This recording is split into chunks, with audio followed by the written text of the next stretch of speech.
Welcome back to the Accessible Art History YouTube channel. For this week's video, I'm putting the spotlight on one of my favorite artists, Artemisia Gentileschi. She's one of the first female artists that we have records and history for, which is a shame because this was the Baroque era of the 17th century. It should have happened far before. But I digress.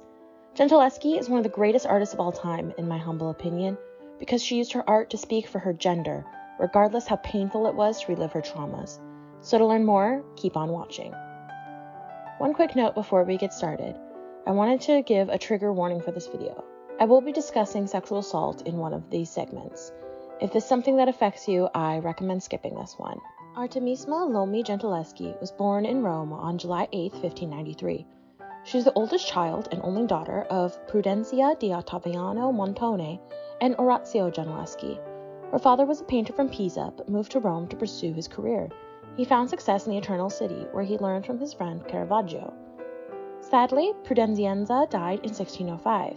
Unusually for this time, Artemisia was allowed to study with her four brothers at their father's studio. It was clear from a young age that she was immensely talented. In fact, records indicate that she was the most skilled of the Gentileschi siblings. Her father taught her many of the Baroque techniques, which I'll discuss later in this video. However, in 1611, Artemisia's life was turned upside down. She was raped by two men, Agostino Tassi and Cosimo Quarli. When her father found out, he made Tassi promise to marry the young Artemisia to preserve her reputation. Tassi agreed, and he used this as leverage to continue to assault Artemisia. When it became clear he had no intention of marrying her, Orazio took him to court. The details of this trial were recorded and have survived to our day. It was intense, brutal, and Artemisia wasn't treated as a victim. She wasn't necessarily believed and was forced to relive the assault over and over again. In fact, she was tortured with the, quote, moderate use of thumbscrews with the intention of verifying her testimony. Although Tassi was found guilty and banished from Rome, his punishment was never enforced. 6 months after the trial, Orazio arranged for Artemisia to be married to the minor Florentine painter named Pierantonio Stiazzi. The couple moved to Florence to get away from the painful memories and stigmas in Rome. Together they had 5 children. However, only 2 survived infancy, and only 1 of those survived to adulthood. The move to Florence proved to be an excellent decision. The Medici family became her patrons, and she created many of her most famous works during this period in her life. In addition, she was exposed to the great learning opportunities of the city and was taught to read, write, and play music. In 1616, Artemisia became the first woman ever admitted to the prestigious Accademia dell'Arte del Disegno, or the Academy of the Arts of Drawing. This was a huge deal, and it shows us just how talented she was. In 1620, she moved back to Rome with her family. It was partially due to legal and financial troubles, and partially because of her affair with wealthy nobleman Francesco Maria Merengue.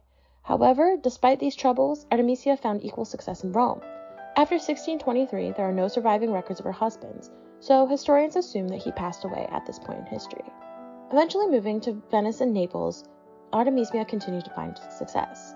There are records of her going to England for a short time for royal commissions, but they ended with the outbreak of the English Civil War. She spent the rest of her life in Naples. Records aren't particularly clear on her death date, but it's likely between 1654 and 1656. Now that we've discussed Artemisia and her life, I want to discuss some of the elements of her art. The first is her use of Tenerism. This extreme use of the contrast between light and dark, or chiaroscuro, was pioneered by Caravaggio. As a student of the Baroque period, Artemisia would have been taught this technique in her father's workshop. It was used to heighten drama and draw the viewer's eye to exactly where the artist wanted it. One of Artemisia's best examples of Tenerism is Judith and her maidservant with the head of Holofernes, dating from between 1623 and 25. A single candle illuminates the scene. It focuses our attention on the fear and determination of the 2 women. They have committed murder to save their people, and now must hide the evidence. However, the light also shows us that they did the right thing, and that gives us and the women strength. This is compounded by the fact that Judith has a sword, but it's an afterthought. She doesn't need it now for her mission. Another way that Artemisia excels is in her use of naturalism. Again, this was a concept developed by Caravaggio and was popular at the time. Gone were the days of Renaissance idealism. Now it was all about showing the dark, nitty-gritty, regular elements of life. Artemisia wanted to show everything as it truly was. One of my favorite works to illustrate this is her self-portrait as St. Catherine of Alexandria. Painted between 1615 and 17, our historians are fairly certain that this is her true likeness. This is one of many self-portraits in her catalogue Raisonné. In this work, and others like it, we see her true self. Yes, Artemisia is shown in the guise of a 4th century modern, which could be symbolism, but she is shown as herself. Her curly brown hair and flushed cheeks have essentially become her signature. She is beautiful, but she's not idealized or perfect. This final artistic element is the most commonly cited for Artemisia's art. It's a frequent showcase of the theme of female power and revenge. It's quite understandable given her past trauma.